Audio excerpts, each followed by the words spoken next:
Mi nombre es Julieta y hoy voy a explicarles cómo obtener el voltaje en el capacitor 1 y 2 de este circuito.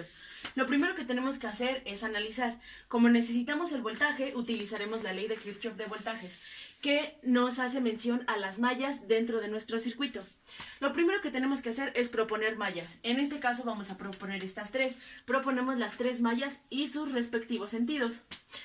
Ahora, cada elemento de nuestro circuito va a tener un sentido que se va a relacionar con la malla. En este caso, como la fuente está en esta posición de positivo y negativo, el sentido va a empezar de aquí, sale y se divide. Por lo tanto, esto va a hacer que estos tres sentidos sean este.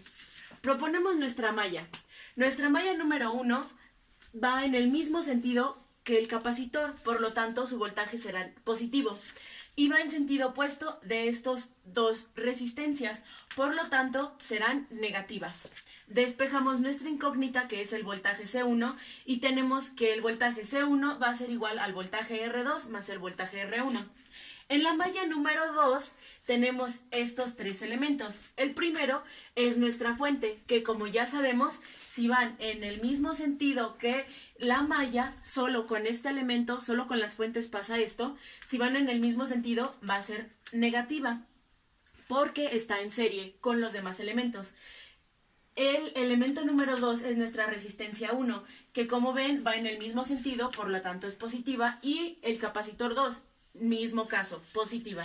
Despejamos nuestra incógnita, que es el voltaje en 2, va a ser igual al valor de nuestra fuente menos el valor del voltaje de la resistencia 1. La malla 3 va a tener contacto con estos tres elementos. Lo mismo, va a ser positivo el voltaje en R2, positivo el voltaje en R3 y negativo el voltaje con la malla. El voltaje de C2 igual a 0. Despejamos nuestra incógnita para verificar solamente que la ecuación de arriba esté correcta. Entonces, para encontrar el voltaje en R1, R2 y R3, vamos a utilizar divisores de voltaje.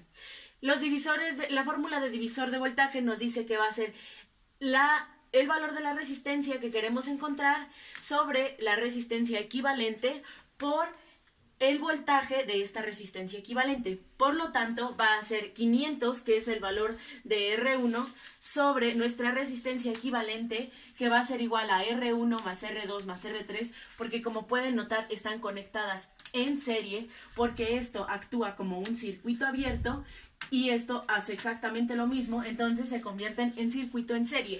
La sumamos y nos da 2050. Hacemos nuestras respectivas operaciones y nos damos cuenta que VR1 va a ser igual a 3.85. Hacemos exactamente lo mismo con VR2 y encontramos que su valor es 5.8536 y R3, que es 5.4878. Vamos a sustituir en las ecuaciones de las leyes de Kirchhoff para encontrar nuestras incógnitas. Vemos que VC1 es R2, que es 5.85 más R3, y nos da, más R1, disculpen, y nos da un valor equivalente a 9.5121.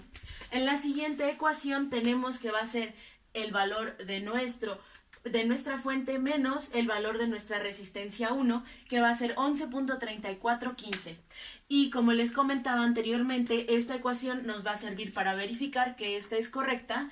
Por lo tanto, VC2 va a ser igual a VR2, que es 5.85, más VR3, que es 5.4878, y nos va a dar una aproximación casi idéntica.